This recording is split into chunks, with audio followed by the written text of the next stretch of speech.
गांव के किनारे एक छोटा सा घर था। उसी घर में रहता था राघव, करीब 17 साल का सीधा सादा लड़का। पिता बचपन में ही गुजर गए थे और मां सिलाई करके घर चलाती थी।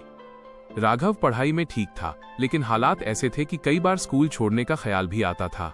राघव का एक ही सपना था, मां को कभी किसी के आगे हाथ फैलाने न पड़े। हर सुबह वो स्कूल जाने से पहले दूध वाले की मदद करता, शाम को सब्जी मंडी में बोरे उठाता। थक जाता था, लेकिन चेहरे पर कभी शिकन नहीं आती। एक दिन की बात है, गांव में मेला लगा था। हर तरफ रौनक, रंग बिरंगी लाइटें, बच्चों की हंसी। राघव भी स्कूल से लौटते समय मेले के पास से गुजरा। तभी उसकी नजर जमीन पर पड़े एक बटुए पर गई। उसने उठाकर देखा, अंदर काफी सारे नोट, कुछ जरूरी कागज और एक पहचान पत्र था। राघव का दिल तेज धड़कने लगा।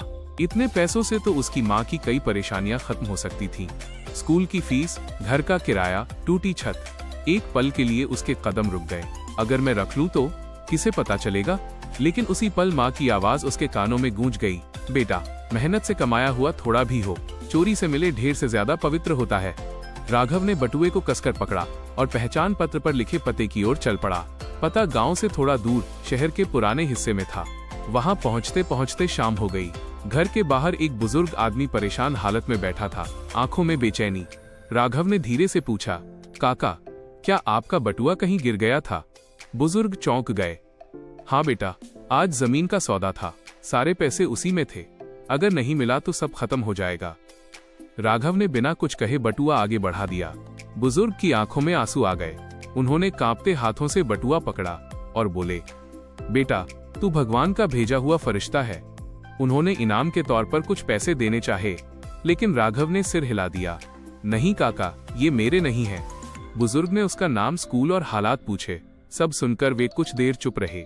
अगले दिन राघव स्कूल में बैठा था कि प्रिंसिपल ने उसे बुलाया। वो घबरा गया, कहीं कोई गलती तो नहीं। ऑफिस में वही बुजुर्ग बैठे थे, अब सलीके के कपड़ों में, चेहरे पर सुकून।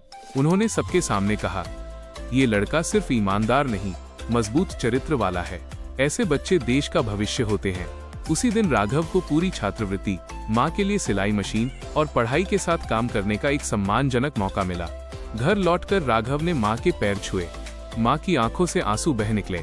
माँ बोली, बेटा, आज तूने मुझे अमीर बना दिया। राघव मुस्कराया। उसने समझ लिया था, सही रास्ता कभी छोटा नहीं होता, बस धैर्य मांगता है। ईमानदारी देर से सही, लेकिन जरूर रंग लाती है। और उस दिन के बाद राघव के लिए समय ने इम्तिहान लेना बंद कर दिया, क्योंकि वो इम्तिहान पास कर चुका था।